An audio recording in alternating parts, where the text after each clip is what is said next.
Welcome to Blue Bar Cage. It's been a while. It's been like what, a month and a half, 2 months, and I haven't got to see Justin dance. So that's really the biggest sadness of it all.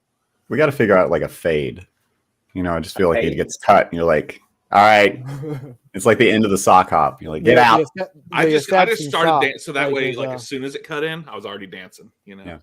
It was beautiful. We shared a moment. You know, it's good for the blood flow. You know. It gets the people going. That tune.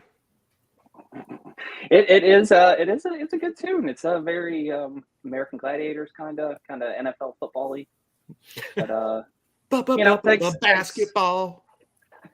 Thanks to old Beezus Taylor for the theme song. And speaking of, she did release her first full-length record. Go check it out. Violent Desires. It's on all the streaming things.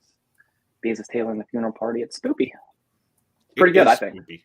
You got a flash. You got a flash. Yeah, you gonna put the. Yeah, this is a visual medium. Like I don't think I have the file on me, to be honest. I can see. I'm telling her. I'm gonna tell her.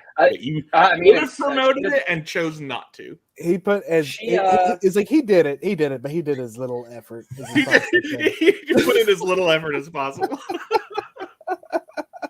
That's how our relationship goes, you know. Just he puts in as little effort as possible, and she tolerates it.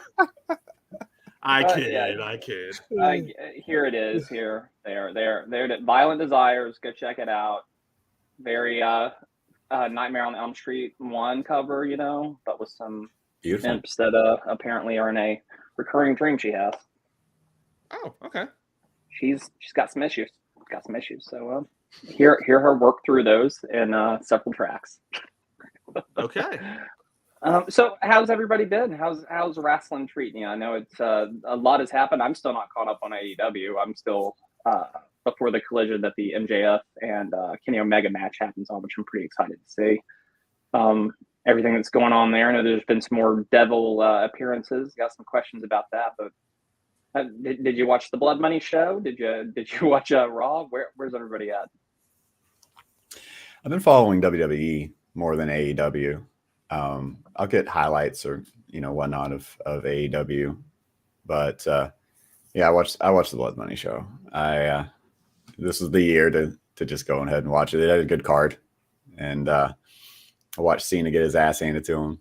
That was good. It was good to see. There's been just some developments. Kairi Sane's back. I like that. That makes me very happy. Yeah. The end of SmackDown last night was really, really good. If you haven't seen it, yeah. Very. It felt very much like an old WCW NWO twist ending. Yeah, I love that they're adding. What happened, but I don't know what exactly happened. I guess the details of it. I see that Asuka joined Damage Control. It looks like. Yeah, basically. Yeah. Spoiler alert: Kairi and Asuka have joined Damage Control now. That's awesome. I love the very subtle hint for Bayley when Kairi Sane said, I forgive you, and went to hug it, and she was like, I don't really do that anymore. I don't do that anymore. And then they did it, and she was like, I kind of do it like this. And she she actually still loves hugs. I also, I love because eventually where we're going with this is they're going to turn on Bayley, right? Because I love this dynamic of Bayley, being the technical leader of the group, but clearly having no idea what the hell's going on, and she's just along for the ride.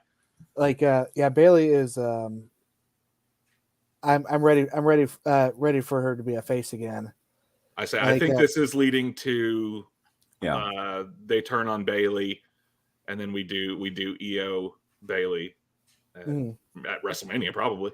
Give her her female Cena run, where she's just untouchable. Dude, the first time the wacky inflatable tube men reappear, I'm gonna mark out. Yeah. Apparently those some of those got out into the wild and people own them, the ones that she actually used. The ones she didn't slice in half. Man, pandemic era Bayley was an MVP of that company. Yeah.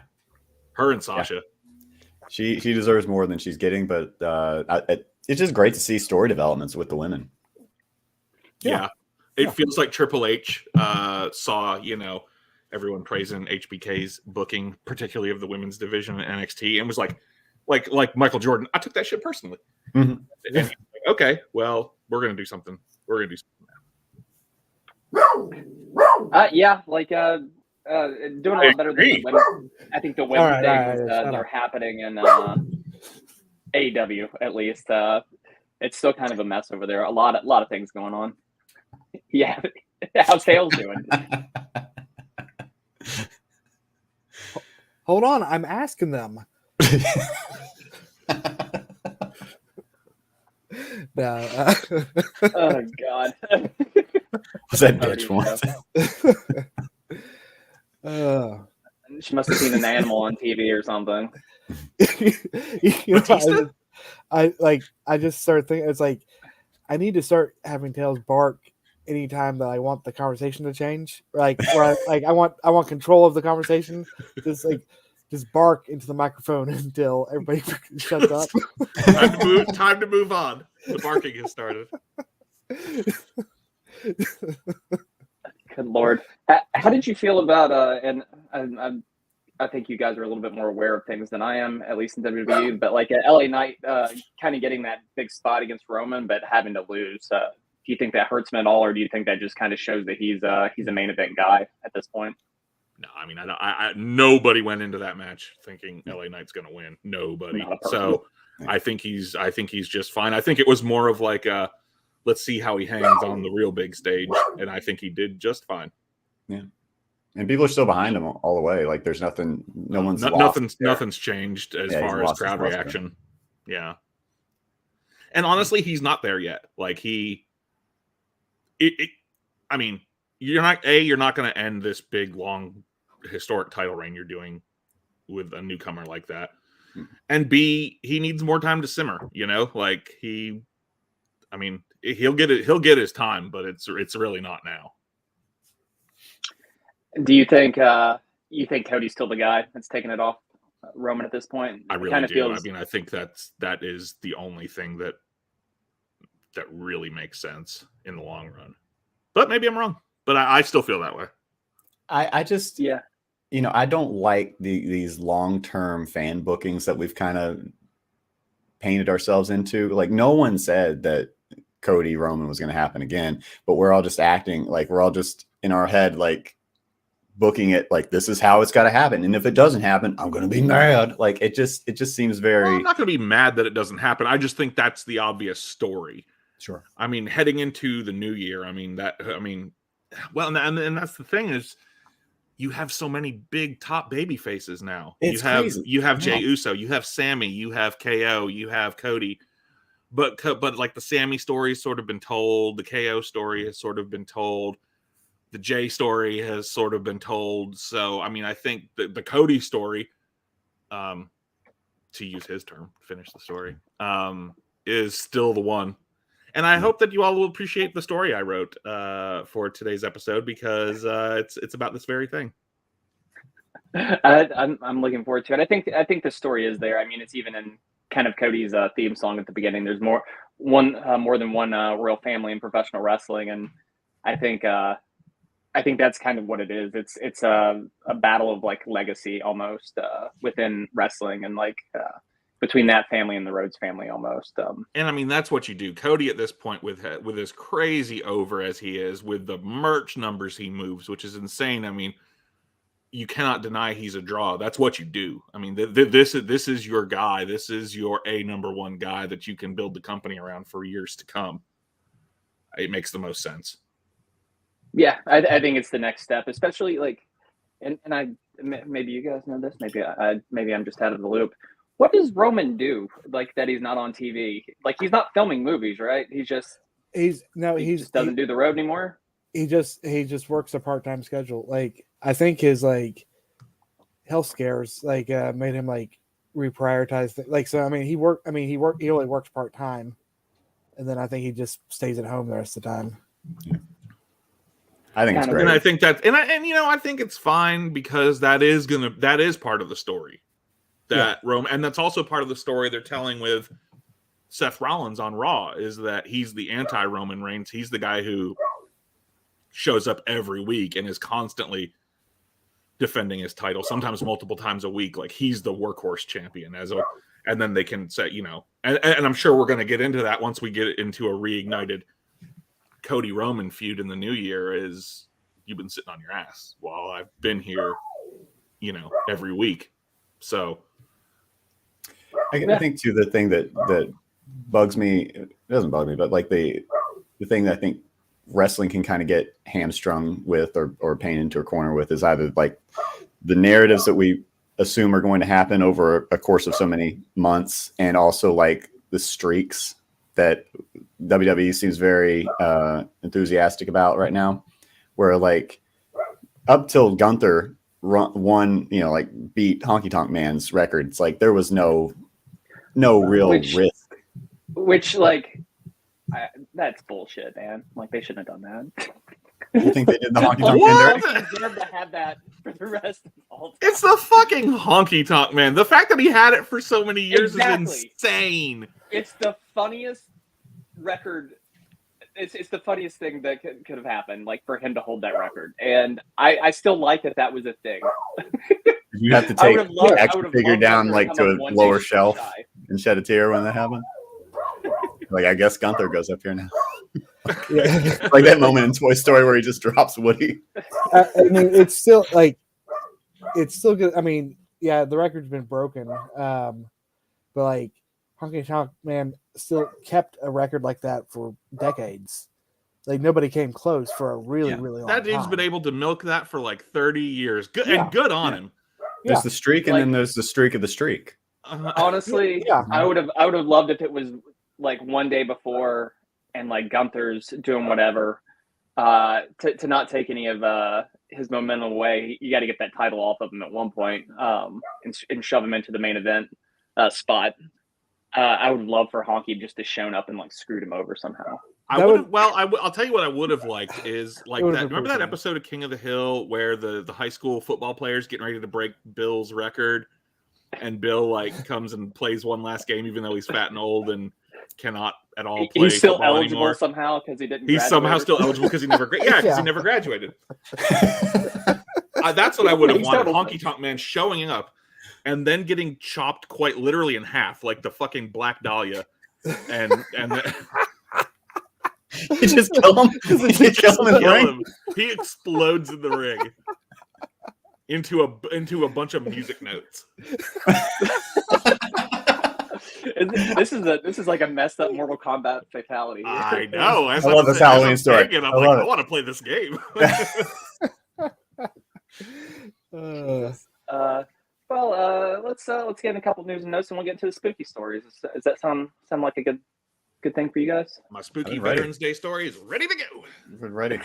Spooky Kyle over. Oh boy, let's bother Kyle with all the tabs.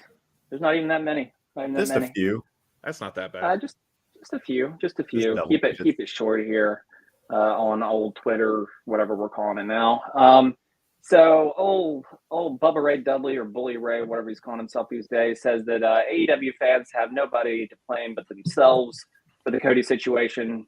It's as if AEW fans welcomed Cody with open arms and then pushed him away. Those fans pushed the man out of the company. Not saying it's the number one reason why Cody left, but those fans started booing that guy out of the building. The guy was the savior. Then all of a sudden, public enemy number one.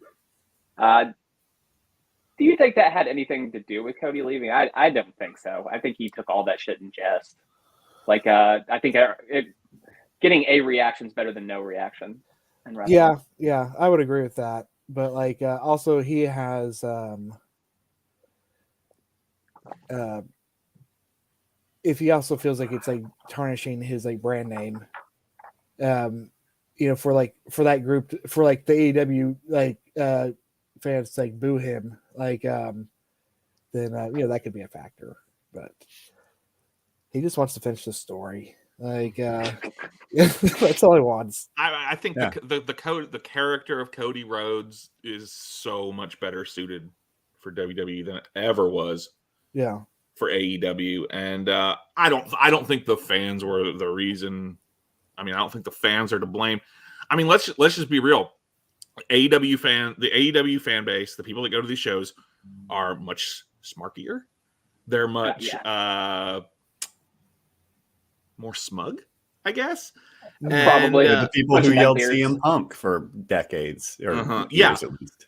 And ironically, the crowds in WWE got better as soon as AEW was started because all those fans were like, I'm going to go be AEW fans. And that's great. I've You been know? thinking about that lately too. Yeah, like, that's true. That's an interesting. Yeah. Yeah, I mean That's an the interesting point, yeah. smug smarks, and I'm sorry to insult a whole group of people. I'm an AEW fan as well, but they got their show that they can watch, and the crowds are just a lot more positive in WWE these days. The libertarians of wrestling fans. Oh Jesus! That's I wear my that's seatbelt. You actually can't make me really do that. a good way of my putting personal it. freedoms. Jesus. All right. On to the Cody, the libertarian Cody. That's a gimmick. Break That'd be a fun. That is a gimmick. Fucking Elon, man. Yeah, another change that we're seeing in the post, I guess, Vince McMahon era family-owned business is like he always liked to clean ring. We saw some of this at WrestleMania when we were there. Is like no advertising, nothing on the barricades, nothing on the canvas, anything like that. But apparently that's opening up, and there's gonna be a lot more of that moving forward. How do you guys feel about that? Like, once the word got out that Endeavor was who was going to be taking over, that seemed inevitable. If you've watched the UFC at all, it's the same. It's the same shit over there. It's advertising plastered all over everything. Yeah, and that's that's just going to be that way, unfortunately. I hate that in sports, like and it's all soccer sports teams these days. or It's football all teams sports that are just like literally their whole soccer jersey is nothing but an advertisement. Like it's Sure. Things are becoming more and more like NASCAR in a bad way. I was going to say NASCAR's been that way forever. I mean, just like constant sponsorship. It's like the concept. I mean, we've all we all probably played some sort of little league, and like how many times have you played where like your team name was just like the name of like a drywall company? Like you had like a drywall shirt with like a number on the back of it, and like that's and what for me that's as a Kyle, like that was just really dramatic. Kyle, the whole picture. Yes. Good Lord. Anyway, it's a weird change, but you knew it was going to happen. AEW has been doing that stuff, I think, since they got there, and they did that With weird Cracker Barrel match. I did like that for the first All In where they had the Cracker Barrel sponsorship. That was kind of great. They actually had the barrels there. Which is they had actual Cracker Barrels. I loved it. Like, I really don't mind it as long as there's either props or mascots in big suits. Like I feel like you can really take advantage of like a Cinnamon Toast Crunch mascot.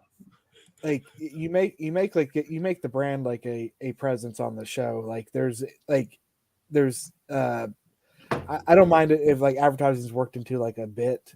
Yeah. Like where like we get some like, little improv like to do a commercial sort of thing.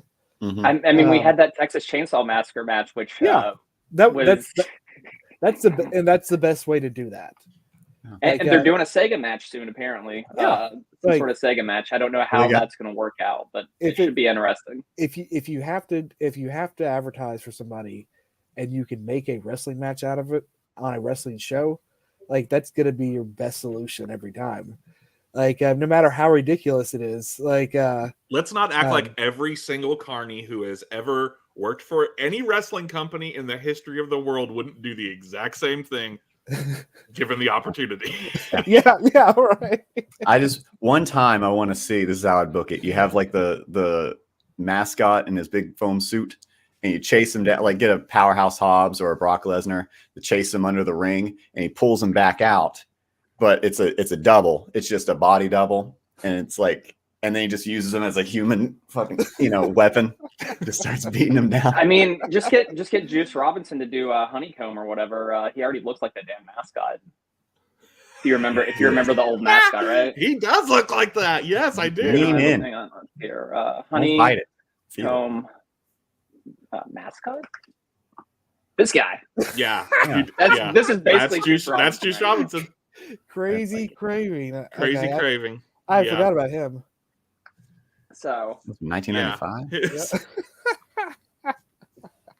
yeah, It tell, was like tell me. something I couldn't quite articulate about Juice Robinson, and I got to credit Eddie for saying it because it's been in my head ever since. Because he's so right that his face is too small for his head, and that's what it is. Plus the hair. And this man, this is the man. This honeycomb, crazy craving, It's like looking in a mirror. He pulled down Tony Storm somehow. Yes, he did. Hey, But look at her What about now. me? I mean, that's what happens. Like, I mean, yeah, look at her now. Still, she just lost her goddamn mind. She's doing Maybe some of the best hotter work now? in wrestling right now. Yeah. I love it. That and the whole RJ City part of it too. Like they're presenting that really well. Look at Elon just fucking killing my tabs here. Yeah, this past week, and I think I've got the actual thing in a tab, but I won't do it because WWE will ping me. There was a spot where Ricochet got a really bad concussion on a Hurricanrana spot where he was coming in, his head just like straight to that the was freaking gnarly canvas. looking. Yeah, I will say that it's very funny, not funny, but it's you had that situation with John Moxley and he had a bad concussion. He was talking about it in the news that like they should have somebody on hand to call the match. And then seemingly like a week later, it doesn't happen for no reason, I don't think. WWE had that booking with Xia Li and Candice LeRae, where it just felt a little too on the nose, like they stopped the match in kayfabe. Like almost, Well, and I they did it in NXT also, so I think that's like Zaya's okay. thing right now is she's just like I wasn't sure if it was a response in some way. It felt a little like heavy-handed, and then almost to say, at least is the way I interpreted it, that WWE takes this stuff seriously even in kayfabe, and then apparently a week later they don't. That's not surprising. I mean, like if you remember back in the pandemic where Taz was cutting a promo on AEW and he was talking about the COVID protocols because there'd been a big outbreak in WWE, and he was like, the sloppy shop they're running over there. So I'm not surprised if it was like not surprised one bit. I'm glad it's okay. Oh, there's an next man. What's he up yeah, to? there was I don't know if you saw the news earlier this week, but like in their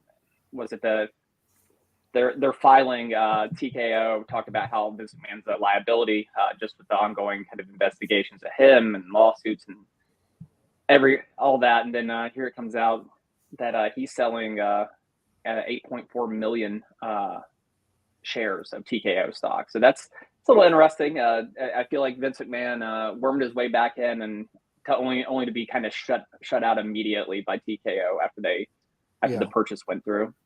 I mean, he worked the best deal he could get for himself, like in the situation, and that's just like that's how he's like, that's all he knows to do, is like be selfish, but like he's getting his nut before like he gets shut down. Like every time we see something like this, I'm just like, oh, poor Vince has to take his billions of dollars. I'm sure he's crying into a pile of money about how he doesn't have control of creative anymore. It's like I think he wants to see that it's like how much money did WWE really make me? Like, and I think he just wants to show. He's like, I did this. He's like, I created an entertainment empire, and it's like, and now I'm like, I have billions of dollars. Like, I just sold this company worth all, like. He's Walter Whiting. Yeah, exactly.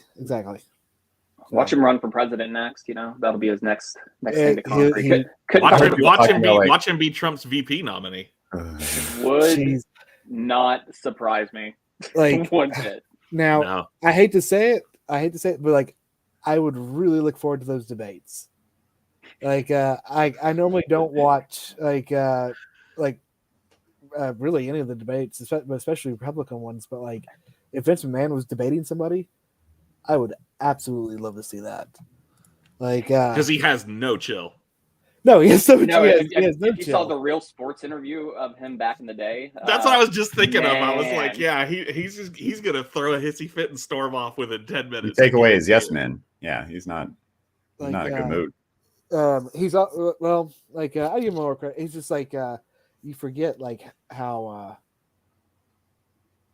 cunning he is. Like Oh, he's slippery. yeah, like I think he would be a good debater. So Him and Donald both, man. Like, what the fuck? It's like they're like Teflon, man. They just It's will not cut go from away. the same. I didn't think we were getting to the Army spooky stories just yet. oil. This is the spookiest story of all, my friend. Yeah, you know, if you're gonna watch democracy crumble further, it might as well be entertaining, right? Cool. right. I thought maybe you just buy T or NWA or something and start over. Yeah. Speaking Oh, of Billy Look spooky at that, stories, look at that old fucking man. He's just this is happening. This is a thing, the January 6th episode of Collision. That's cool. Oh, yeah. So right? Because like, it's in Charlotte, North 2 Carolina. months from now. So he's going to be around for Sting's farewell match, which is happening at the end of February, sometime beginning of March, which I want to go to if it's anywhere close. Not too many wrestlers that are around that you'd want to see their last match, but Sting is certainly one of those, and I think it'll actually be his, unlike Flair, who would wrestle if they gave him a chance. But how are you feeling about the introduction of Ric Flair into AEW and the way they're using him? To me, it's I the thought shine it should was, be on I thought it Sting. was funny, not funny, that Tony Khan coming out being all sanctimonious about Vince McMahon's very serious and very real allegations, and Hulk Hogan. what a big a piece of shit he is, and then like 2 weeks later hiring Ric fucking Flair. Like, it just goes to show you, like, you don't actually care about any of that stuff. You care about it when it's someone you don't like. Yeah. And apparently he's pretty good friends with Flair and has been for years, Sure. which is not a surprise. I surprising. do wonder what that means for this guy right here up in the corner. Like, are they still? That's still his father-in-law? Because there was rumors that they broke up or they divorced. No, they're still together recently. Yeah. All right. Yeah, I don't know. It is odd to me to see Ric Flair like featured front and center, like on a poster. I have no fucking interest in seeing. I don't have any interest in seeing I- Ric Flair in zero. WWE, in AEW, in fucking Impact, in new, like, just I don't have any interest in the year 2023 seeing Ric fucking Flair. That's TNA, Justin. That's TNA. It's back. Not yet, but yeah, almost. It's coming back.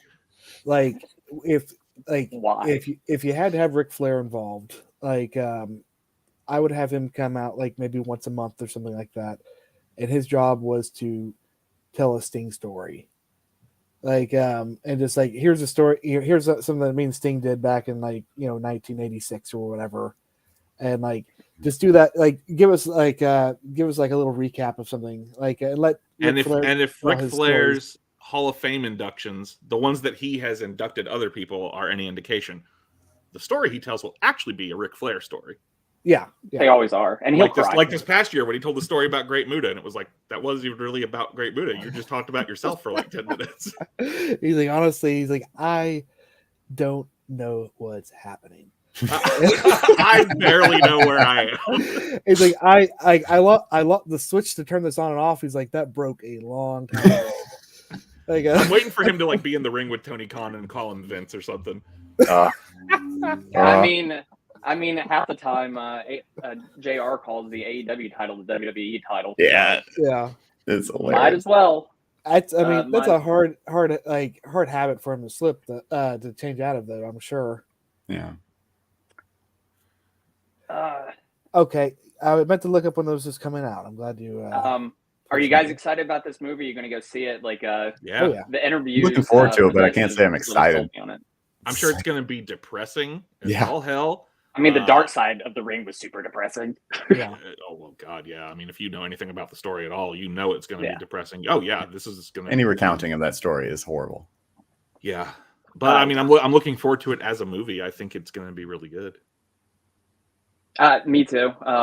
Interested to see how old MJF does in it. And apparently the Zac Efron and what's his face that played Lip, that's in it, Yeah. played Lip from Shameless. Mhm. Both they've been talking very, very positively about just wrestling in general and kind of like the ins and outs of it. I think Chavo Guerrero was the guy that trained all these guys up, and Chavo gets a apparently lot of open work to like that. wrestling, open to an appearance. Chavo gets a lot of work doing that. It Yeah. seems. Like He was on the Young Rock too. I'm happy. Oh, was he? Yeah, Chavo. Wasn't did, he involved in all the- heels as well? He Or was. am I- Yeah. He did all he the was. stunt stuff for heels and for the Young Rock. And he was in Glow also. Like Mhm. I was gonna say he was in Glow. Yeah. like Yeah. so He's yeah. found his niche. Yeah, it's like oh, good for I still like Chavo. him better as Good for Kerwin. Kerwin. Kerwin, yeah. But yeah, how would you I feel How'd like you the feel number about of seeing old tabs Zac that you have open Efron? has expanded. Yeah. Like there's a lot more than when I got a tire appointment I got to get to before too long. All right, I'll I get these move tires it on. changed. Sorry. Let's see here. That was that. Yeah. Oh, this is what I really wanted to talk about. This image. Fucking haunts my dreams. Hey, it's a, Oh, Cody Sheen. I was just thinking about like who is like we don't there isn't a wrestler who just wears face paint like all the time anymore. Like after Sting is gone, like there's like no big name like that. Like as like, but I'd like say what was- Asuka. Darby. yeah, Oscar. Asuka Like and Darby. Yeah.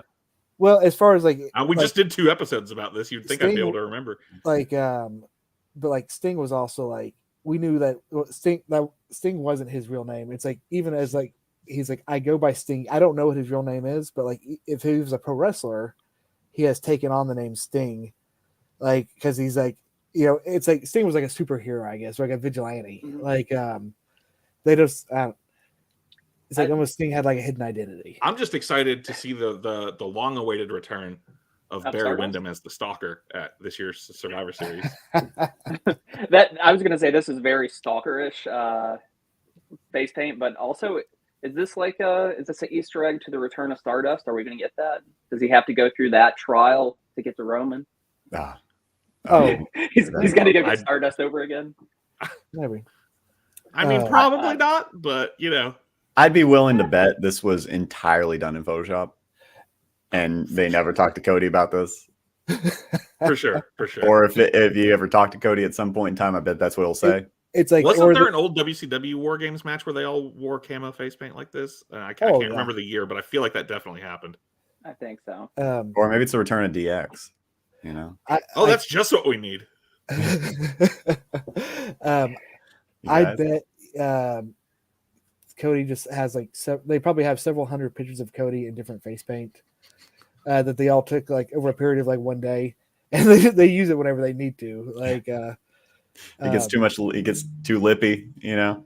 Yeah, it's like we're doing this all in one take. We'll do it again. We'll fucking do it again. Like, I just hope they upload this to the WWE 2K game. Like, give us this as an option. Stalker Cody. All I know is that image is going to be the image that I get Cody Rhodes styled neck tattooed right here, Mm. right there. It's going to be Yeah. it's going to be big camo Cody face right on my neck. Sexy. Camo like, Cody's the best Cody. I wish he would wear this camo, and then like he does everything but his neck tattoo, like purposely puts the makeup around it. Like, now, that Also, would be- I'm going to throw another batshit theory out there. This is an Easter egg for the return of John Cena because you can't see him. Oh, Well, that narrows Good it down. Lord. Oh boy. We don't have well, to talk about this week, but I did come up with a match idea for War Games, the PLE, to utilize the second ring. Okay. Because I felt like that needed. You just have this ring that just sits there and does nothing. We don't have to get into it this week. Not enough time. But yeah. I would like to present that idea to you all next week or sometime soon. That works. Before War Games. I got distracted by the fact that you called it a PLE instead of a. I know. I will and that's ever the get used to correct that. term. That's the correct term. I'll But it's like, never use. I'll never I can't use the not term. say pay-per-view. Like, I mean, it's the same. I just refuse to call Twitter X. Yeah. sure, yeah. I refuse. I'm not like, calling them PLEs. I'm not calling it X. It's Okay. like I know pay-per-view isn't even technically correct anymore. Yeah. Like, I'm done changing words. Like, I'm done learning things. Okay. Yeah, I mean, I just now I think started calling it WWE. So change is hard. sure, yeah. Like, Well, I think it's about time that we get to the nitty gritty. I call this campfire episode like 5, but I have no idea let's call it what number we are. Campfire 0. Well, this is certainly the first one we've done in the new era of live stream Blue Barn Cage. Mm. Yeah. I believe, isn't So- it? I don't recall doing one of these. Yeah, we haven't. We Done did them on one, the old show on it- Blue Barn it's- Cage 1.0. It's unfortunate that the old show, like, we had such good production value there that we were actually camping. Yeah. we couldn't record it because we weren't doing this at this time, so it was on audio. But all those previous ones, they were legit. Like, because We were out in the woods. Yeah. Yeah, we can't. Well, prove it and I otherwise, decided to but, pay homage to it. You can't see it; it's right off camera. But I have started a fire in a trash can here in my living room. Well, we do have technology, guys, and Do we? you can make things happen. Here we go. Oh. Ooh. So Kurt, here now, is. now you're telling me that you can't put Kim's stuff up, but relaxingwhitenoise.com gets a full ad. Like,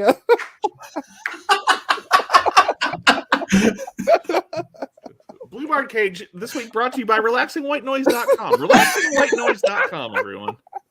And this is the only one that had the Do the Ronnie St. George. long fire. Hey, y'all.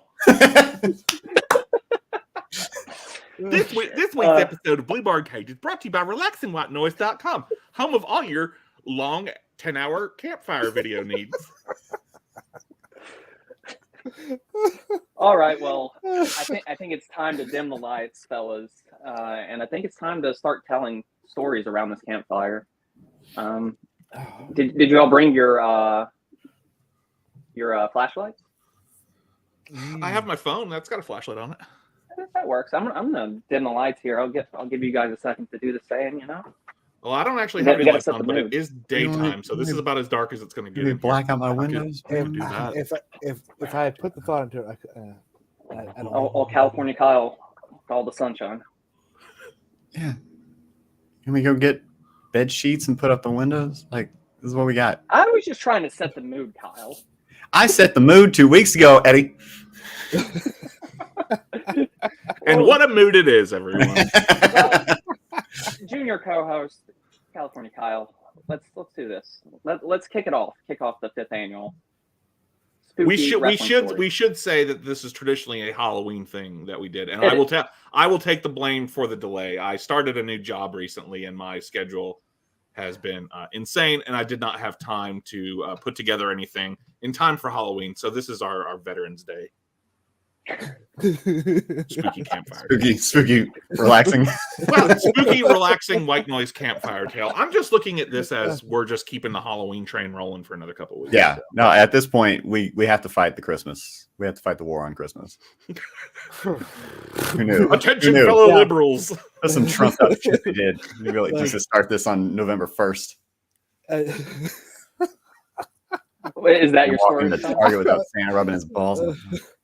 Now I was thinking, like, how weird would it be if, like, you make this joke and then we all do our stories and all of our stories end up being actually about a war on Christmas, and we start this whole movement. Like, Next episode, we're going to start airing on Newsmax.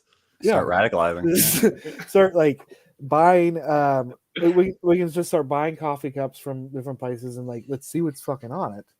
These, like, these you see whether they're patriots or not, and start telling people where to spend their money, like, and give them advice on wrestling. And I'm sorry, I'm rambling. Okay.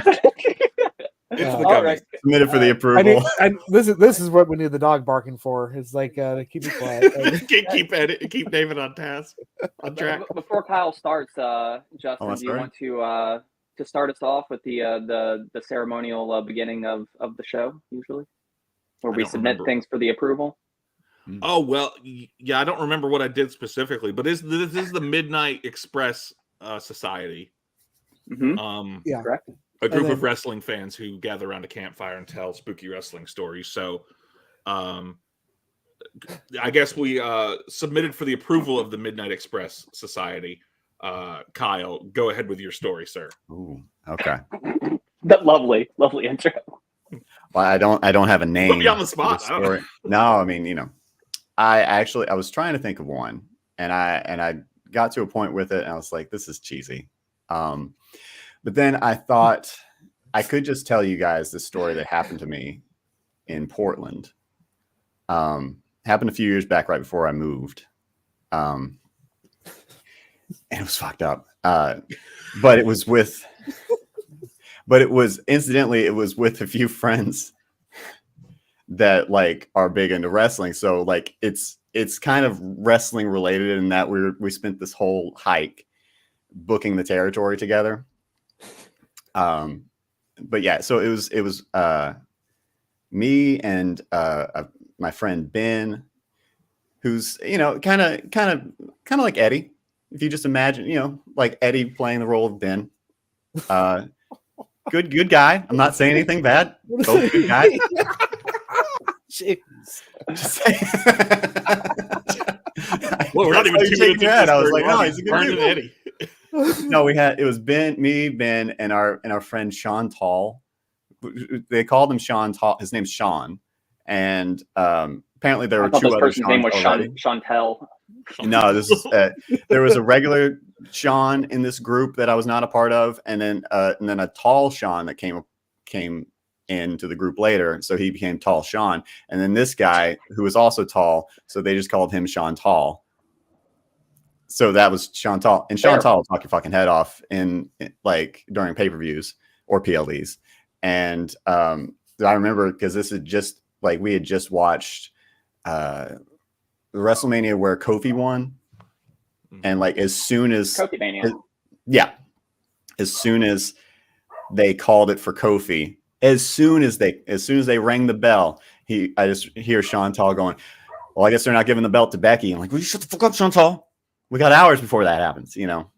And so it was right after that, and we were just talking, and you know, AEW Dynamite was about to start, so we're going up this hike up in the Columbia River Gorge, just outside of Portland, and it's in the afternoon, kind of later in the afternoon, but we can get there and back before it gets too dark. Was the idea?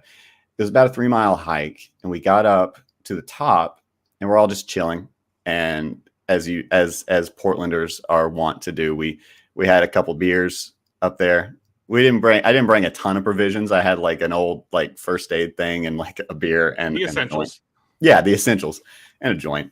Because and this was we're sitting up top there, like overlooking this like gorge, this river and everything, and it was very beautiful. And like as soon as I took a hit of this joint, Sean Tall starts talking. He's like, did you guys hear about that cult that was out here back in like the 80s? He's like, yeah, there was like this like satanic cult that like the cops kept tabs on all throughout the 80s and would like come by and arrest them. And one time they showed up and everyone was dead. And they knew everyone that was a part of it, and everyone was accounted for except one woman. And I don't remember the name of this woman at this point, but they never found her.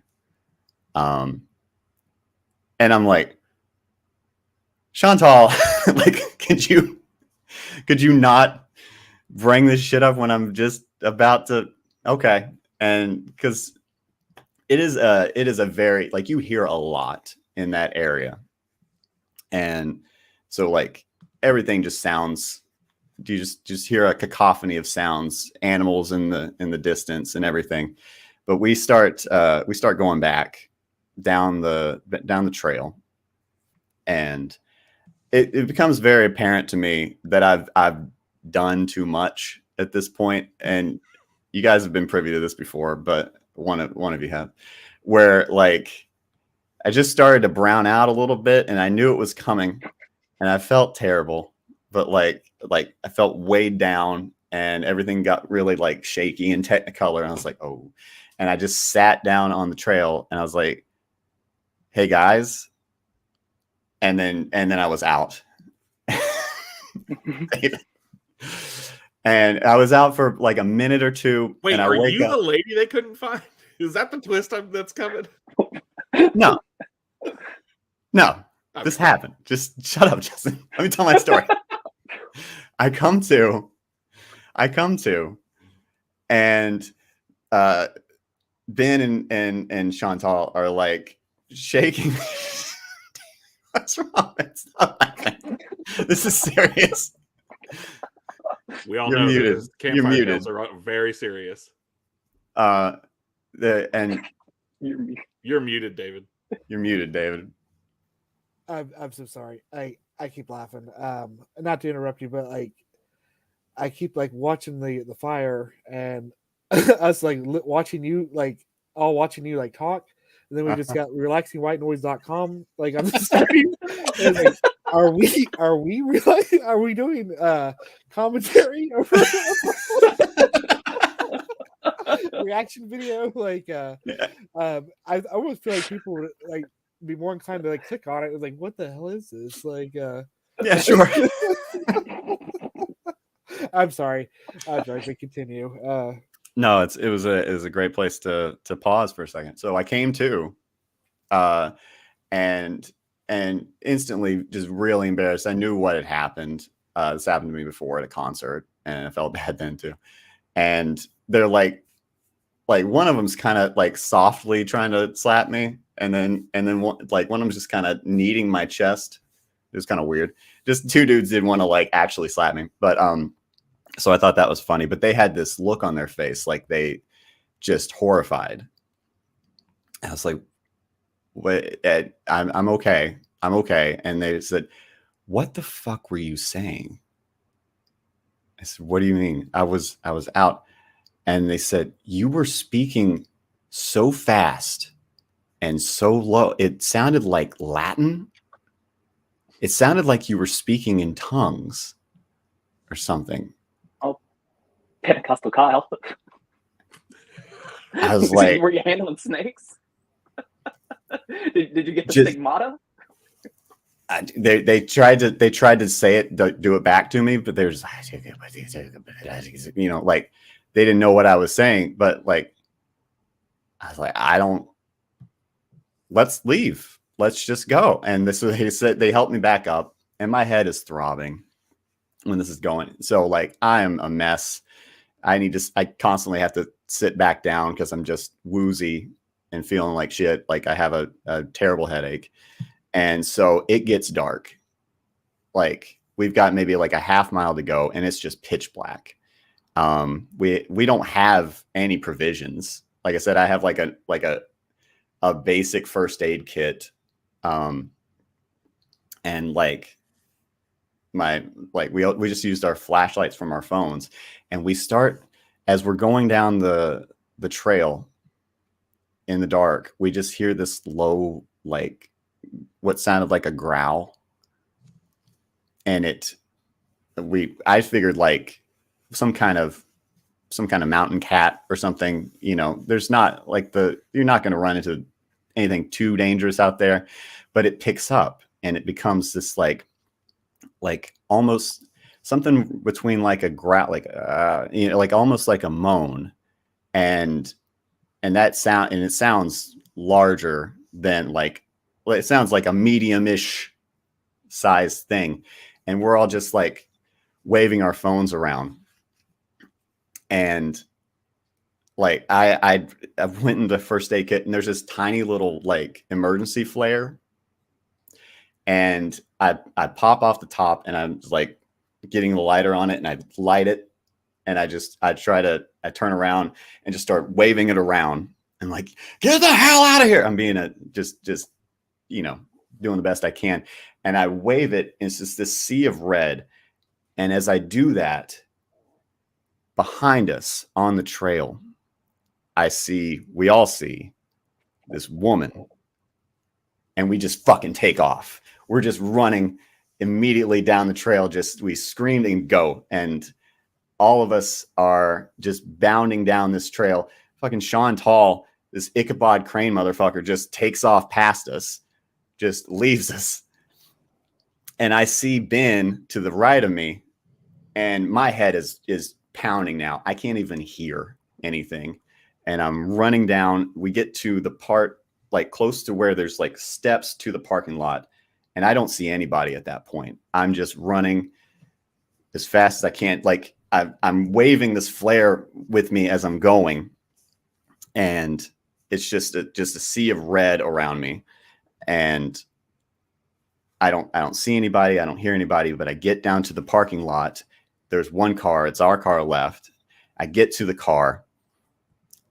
I don't have the keys. It's not my car. And I look around. I don't see anybody. I don't see Ben. I don't see Sean. And I turn back to the car. And in the reflection, I see that woman behind me. And I just freeze. I can't move. I can't talk. I just hear this high-pitched noise from like the beating in my head. Everything starts to go Technicolor again. And according to Ben and Sean, when they tell it, they were in the car. They were already in, and they see me and they're yelling at me to get in the car, but I'm just petrified. And on my end, I'm about to pass out again. I feel this kind of pull on the back of my head, like I'm about to pass out. And just before I do, I hear this.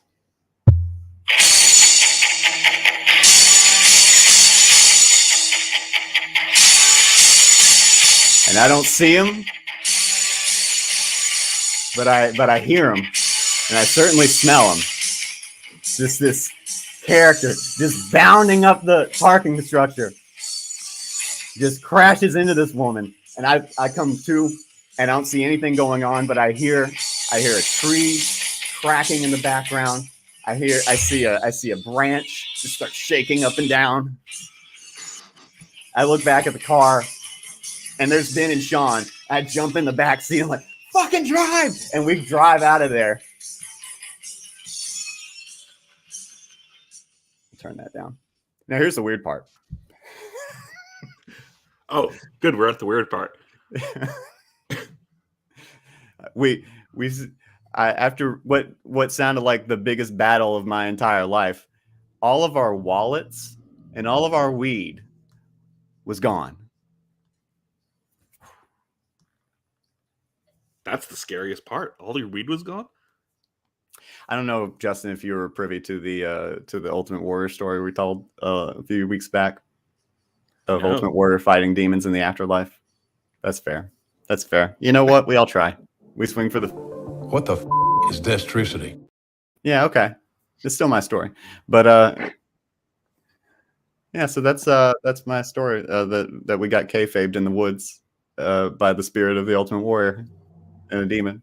I'm glad to know that Warrior had your back. Yeah. Old brown out. You're still muted, David.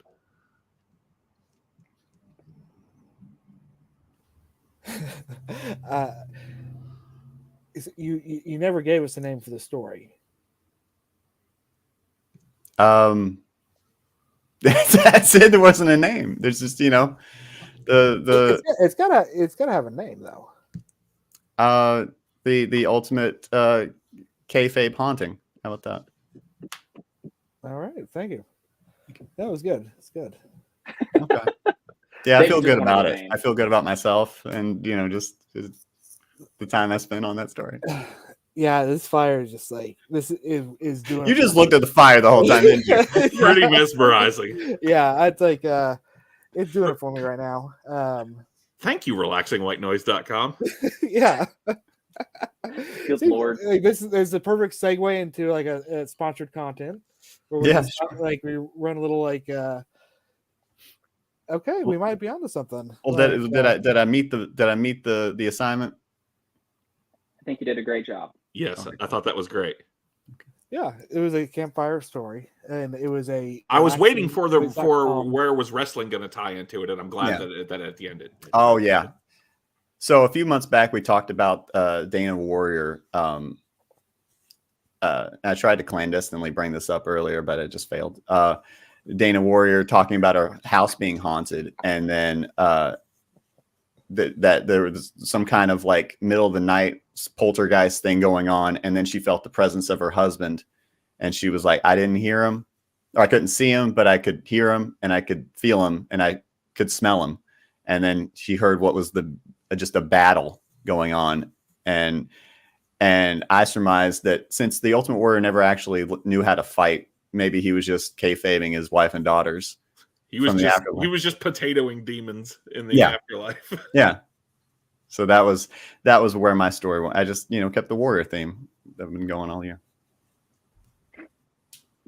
All right. Well, I thought it was great, and I can't wait till Spooky Story 6 next year, and we'll see what you come up with. I hope it's warrior related again, but It's gonna be Spooky Story 666. Yeah, there we go. Yeah, let's go ahead and brand it. Be right back, Like, guys. All right. Well, as we wait on Justin to do his thing, and we're listening to relaxingwhitenoise.com, David, do you have a story to submit for the Midnight Express Society? yeah, let's see here. Yeah, well, this is like something you guys will appreciate because this happened when we were all in Peru together. There was. You're gonna tell that story? I thought we agreed to never talk about that again. Well, it makes for a good story. Okay. I don't have to tell you guys are experts in the country as well. We've all traveled there together. We know that it's a archaeological wonderland. It is like the you can't help but feel like Indiana Jones almost just being there. Like as far like we were just it was very exotic. Like and I bring this up because of the opportunity I had to kind of explore off the beaten path in Cusco. I went to one of those old temples, and I just happened to notice the stone was just slightly moved, like from the wall, and I was able to give it a little push and get inside the temple, and it looked like it hadn't been touched in thousands of years. So like I must have been the first one in there. And inside was this gold plated. You guys probably don't remember this because I haven't told you about. I have kept this a secret the entire time until now. I found these gold plated. The Spanish word escapes me, but like it's almost like gold paper, like and it had all this written in ancient like Mayan. These words, like I've spent the last 7 years translating this, like in secret, so like nobody would know what I'm doing. And I'm really happy to say that I'm going to read you guys the translation today. Is that safe? There's not going to be some like Necronomicon shit, right? We'll find out. We'll find out. Tell the story. The story I'm reading for you. The title of it, this is all translated, is Anna, like the name Anna and the Conda. I don't know what a Conda is exactly, but I think we'll find out. Snakes, they're the original embodiment of evil. Since the dawn of man, this forked-tongued fiend sole purpose is to teach man to covet, to lie, and to kill. Now, nearly 2,000 years since the beginning of time, the role of the serpent has evolved. Now, now may not worship only the snake, but willingly offer its sacrifices, ones of human flesh. As the sun sets over the Peruvian rainforests, Ana Guerrera cruised down the Amazon River in a shoddy steamboat. She could be best described as a saucy little Latin number. Anna had thought all about the events of her life that had brought her to this moment, all while her sweatsuit tank top clung to her ample and curvy figure. So we're pretty detailed.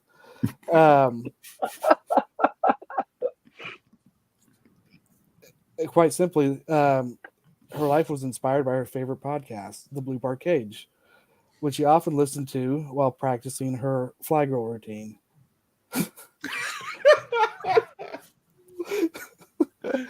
What? I feel like we're narrowing down a date here. Yeah. Okay, I'm sorry. In one particularly moving episode, the hosts, David and Eddie, went to search Machu Picchu in search of the legendary Machu Man. Do you guys remember this episode? Like I do. Peru Bar Cage? Like, Peru Bar Cage, yeah. while we have claimed to have seen him, we came up empty-handed to obtaining proof. The Macho Man got away. But for Anna, maybe, just maybe, she could find the proof that eluded them, and then perhaps. Oh wow! We're skipping that. I like how you're surprised and you wrote this. I translated it. Oh, okay. My bad. God. Well, as she was going down the Amazon River, she was feeling hot and wet, but she was not going to slow down at night because tonight looks like it's going to be even hotter and wetter. So you imagine him saying, okay. I'm sorry. I am like having a hard time keep up with this. The ship's captain came up and said, Anna, come here. You need to see this. Anna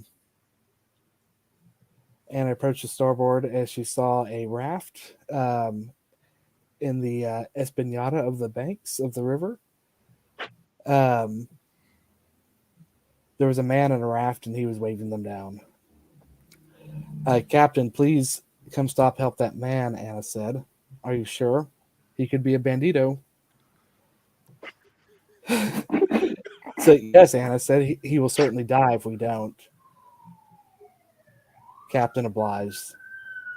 So they pull up to the raft. The man stood up and took Anna's hand as she helped him aboard. He was a tall, lurching man with thinning hair, grease behind his ears, and a mustache that wrapped around his cold mouth. His only possessions seemed to be contained to a large burlap sack. I guess I owe you my life, the man said. Think nothing of it. It was the captain who spotted you anyway. Captain tips his hat to the man. What's your name? The man's eyes devoured every inch of Anna's body without so much as dilating a pupil. His tongue slipped out of his mouth and licked his dry, clacked lips. My name is Jake. Jake, I'm Anna. How did you get here? As you saw, my raft got caught in the esplanade.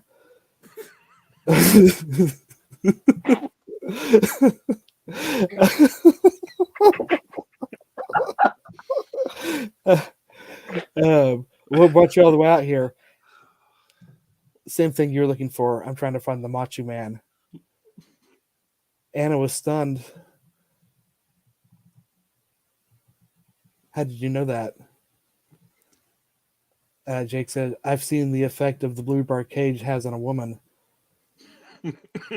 She'll stop at nothing to satisfy all their goals." Anna blushed, but he was right.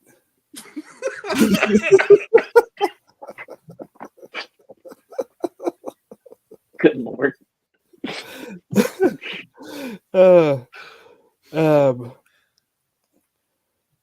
I'm really struggling to get through this. I'm sorry. Like Are you I, okay? yeah, I just had a little bit more gummy than I thought I needed, like to get through this. Trust me, it's only making it better. You're doing great. You're doing great, man. fabulous. There's a lot. There's a lot. I mean, It's really long. Was there another gummy before this one when you were right?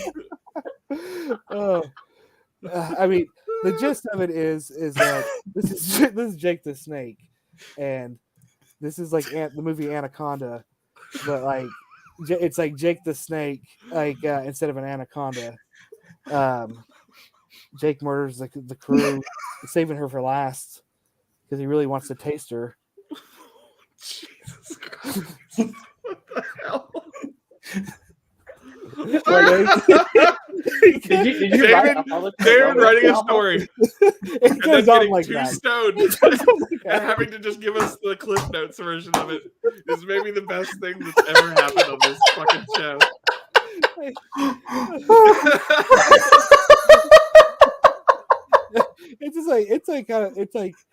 It's a little too erotic. Like this is really dirty after reading it. I want to know the Now part that David skipped. Now that I say it out loud. But we all want you to say it out loud is the thing.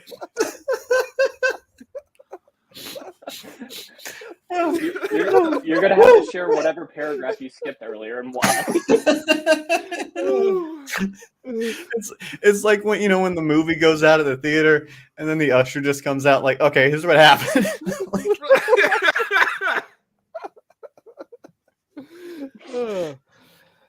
Good Lord. Sorry. So what was the name of that story, David? It was called Anna and the Conda. Oh, okay. I thought it was gonna be Anaconda Don't Want None. There could have been some AJ Styles titles there. Well, I can't believe you withheld this from us for all these years since going to Peru. I just had a A hard little time. betrayed. I'm just having a hard time talking about it. As you can see, I still have he's all I get torn up about I it. get ayahuasca flashbacks. Like when I try to tell the story and Good Lord. Can't wait for ayahuasca barcade. All right. Well, moving on up the ladder. Justin, do you have something for the Midnight Express? I do, but I'm just not going to be able to follow that because this is going to be far too coherent. Far too coherent. I'm sorry.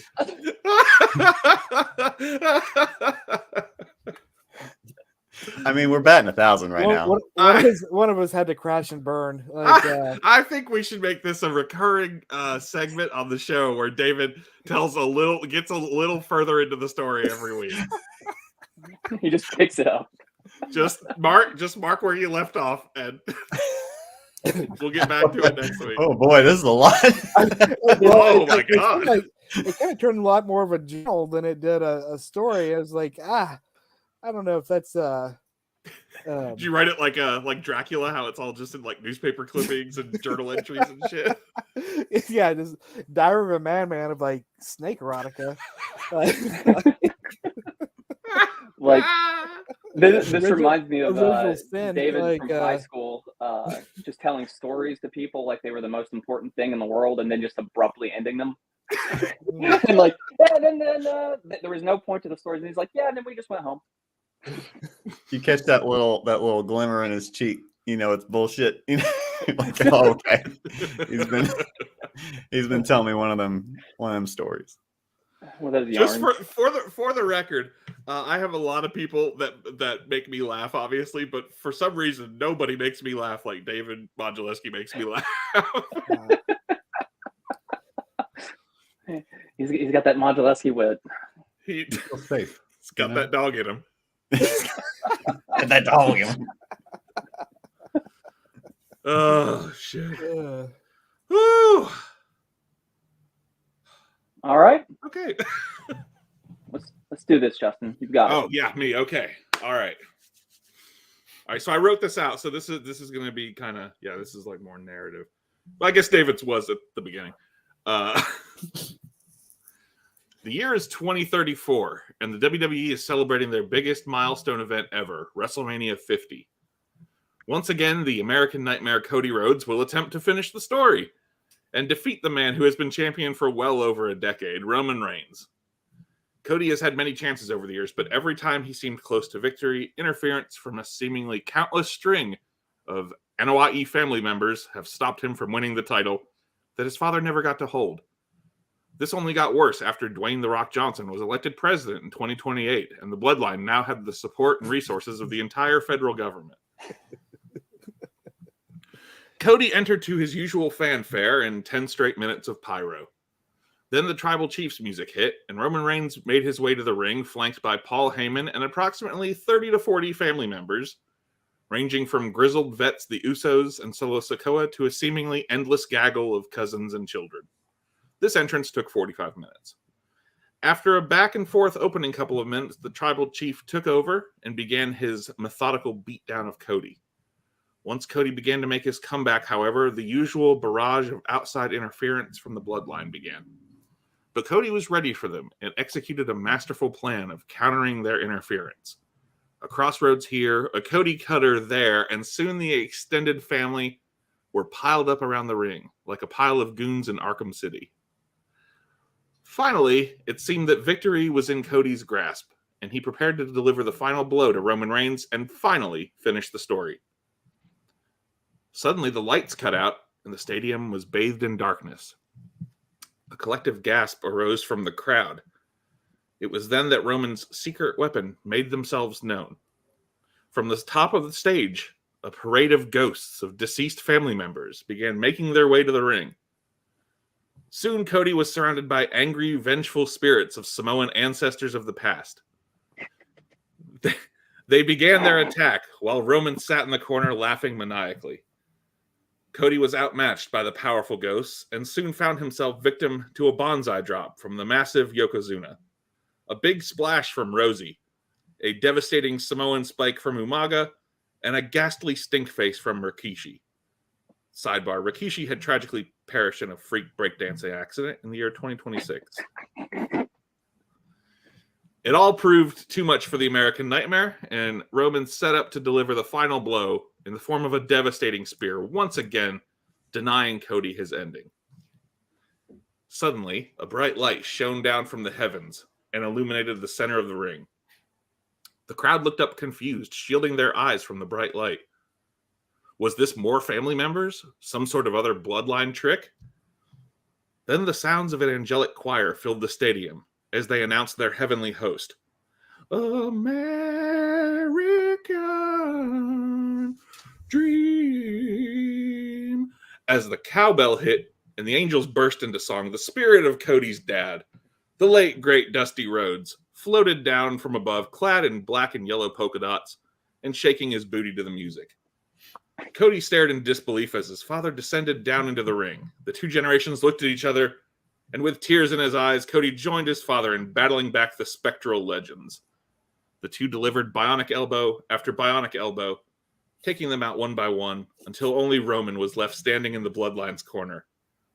Roman sprung forward in an attempt to land a devastating spear, but Cody used Reigns' momentum to masterfully counter the move into a crossroads. With the entirety of the bloodline, both living and dead, piled up outside the ring, there was no one left to help the tribal chief. Cody covered, hooked the leg, and the referee counted to 3. Finally, after so many years, Cody had finished the story, winning the title his father had always coveted, but never was able to obtain.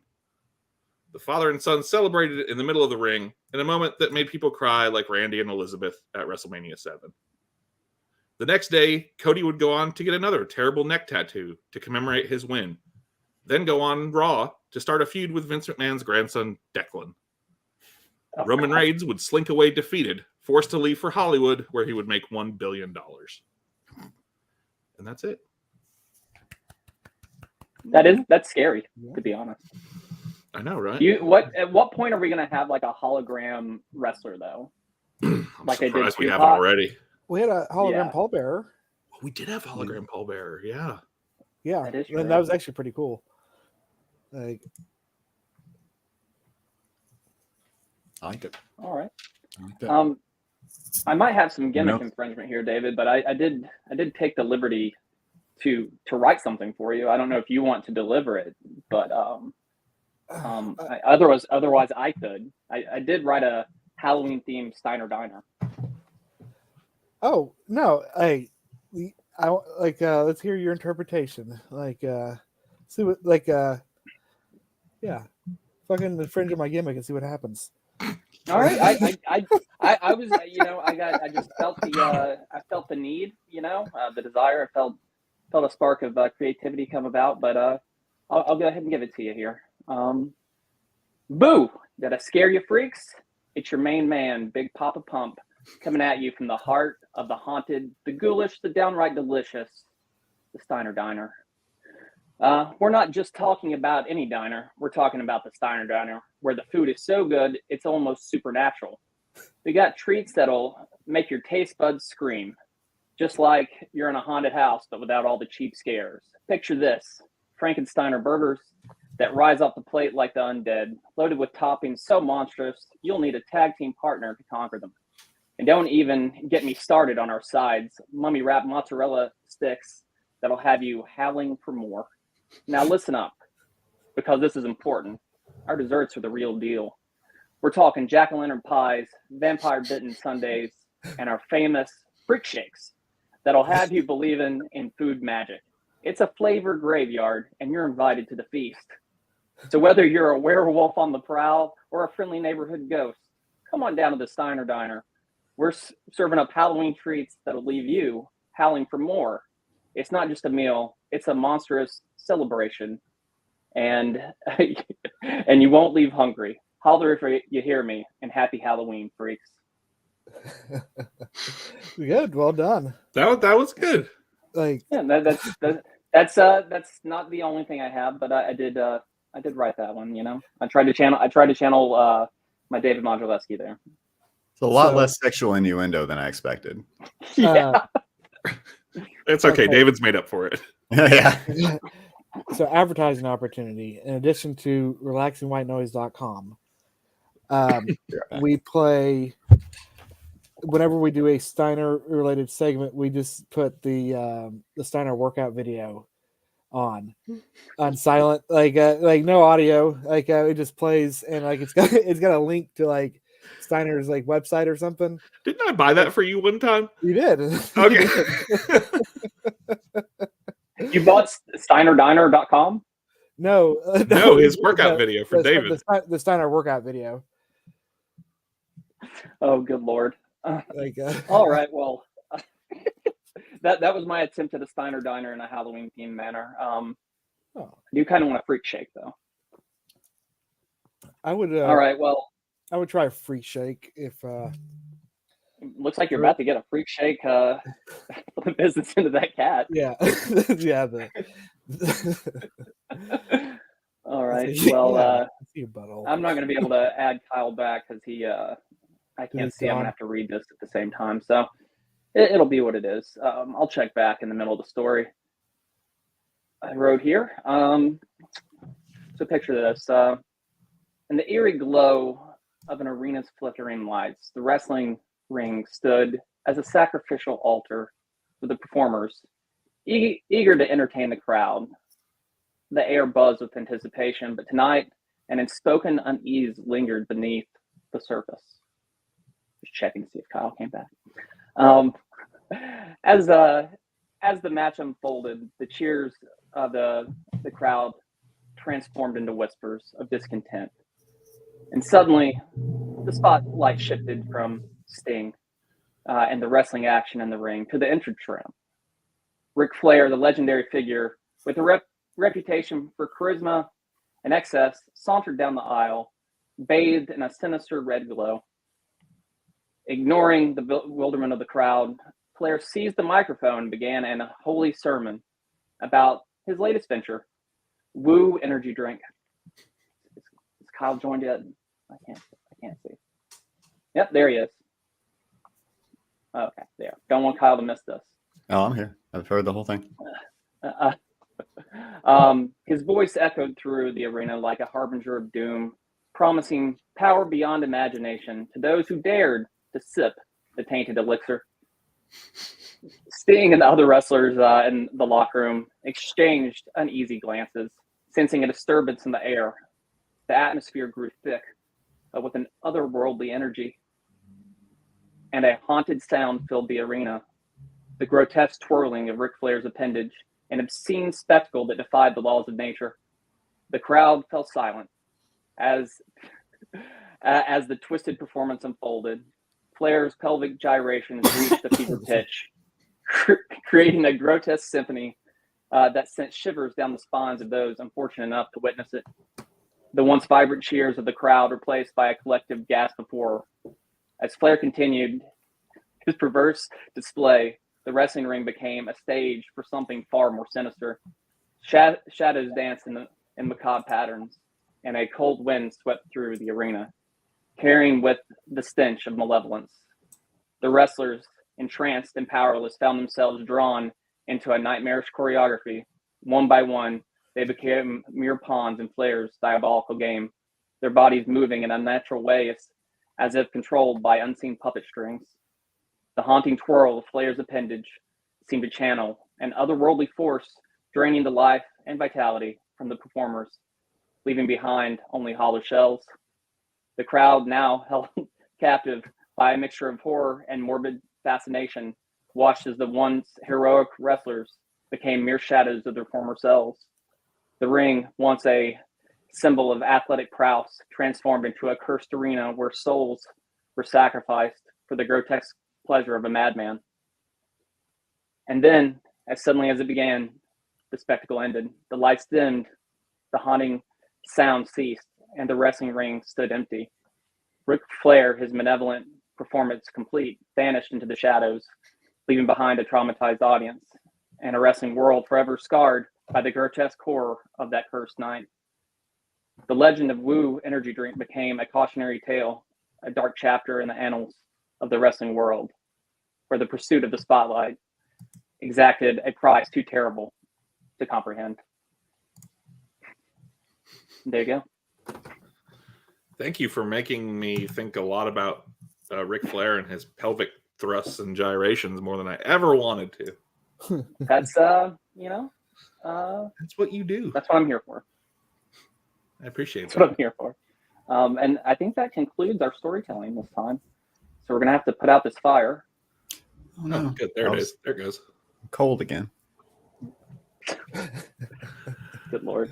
But yeah, I thought this was fun. I think we should do it again, maybe closer to Halloween.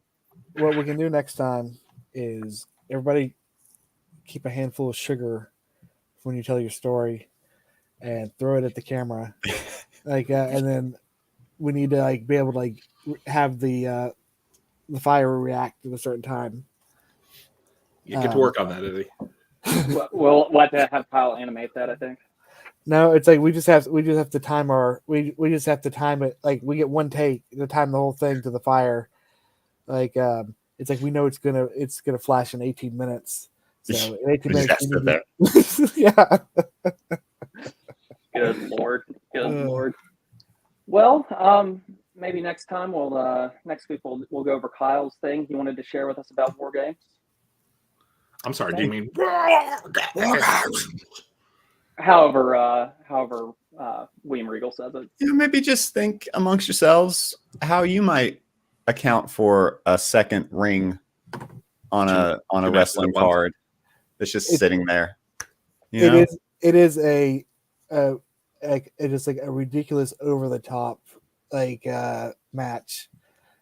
Yeah, I love the match. I just think the rest of the pay-per-view or PLE is like kind of trying to awkward. make- I'm guessing with the Endeavor sale, it's going to be like a second match going on at the same time between like a Cinnamon Toast Crunch mascot and like a Logan Paul drink mascot or something. Yeah. Yeah, there's probably some sponsorship to it. Yeah.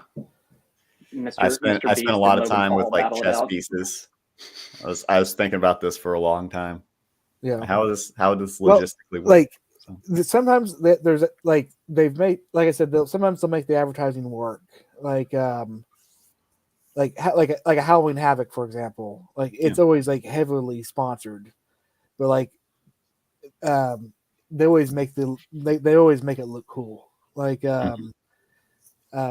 the like the sponsorship in a Halloween Havoc is like part of the design. Like so, which like I like your shirt you've got on, Eddie. Oh, not thanks. I'm like, Yeah. got the Wheel of Doom. Yeah, that's a cool shirt. Like, yeah, pretty cool. But next time we'll do that. We'll talk about 2 rings. 2 rings. How many wrestlers? I think we really just need more monster trucks back in wrestling. Maybe get that That's involved definitely somehow. true. like That's that. Just put a monster truck in the ring. I don't know. Like BattleBot. Like Shoot an episode of BattleBots in the second ring. yeah. That would actually be awesome. Like It's like, how would the structural integrity of a ring hold up to being like lifted and lowered? Could you just keep it up above and then drop it when you need it? You think? possibly, but like there's I'm sure there's like more to it. protocols. What if I mean, you did it's- a lumberjack match? Like with the lumberjacks for BattleBots. Like this. I like It was this. like a you make it like a Smash Brothers arena. Like but like it's like this. you get knocked knocked to the ring and it's like it's chaos. Like you're safer in the ring. Yeah. Like but in the ring you were Sounds like a me. scaffold Like- match. I think this Yeah. could be a fun topic of creativity for us to come up with our own special ring match. Possibly. All right. Next week on Blue Board Cage, you probably go first. I will set the landscape. BattleBot Sounds match. good. Anything else for the good of the order, fellas, or for the good of the Midnight Express Society? No, I think I declare this meeting of the Midnight Express Society closed. All right. Well, I've been watching I'm a your lot host. of Are You Afraid of the Dark, guys. Yeah. That's cool. I'm your host, Medium Daddy Cool. For your other host, I guess J-Town Down now, and Cacophony Kyle, and the Weatherman Dar. My name. And remember, Oh yeah. I'm sorry. I it's since it's a Halloween episode, I changed my name to a spooky version of my name. Oh, I just now noticed that. Like a like a Simpsons credits. Like So, our little treehouse of horror. anyway. all right. Well, I'm saying, remember, a mask tells us more than a face. See ya. To contact us, search for and like us on Facebook. Follow us on Twitter and Instagram at BlueBardCage, or send us an email at bluebardcage@gmail.com.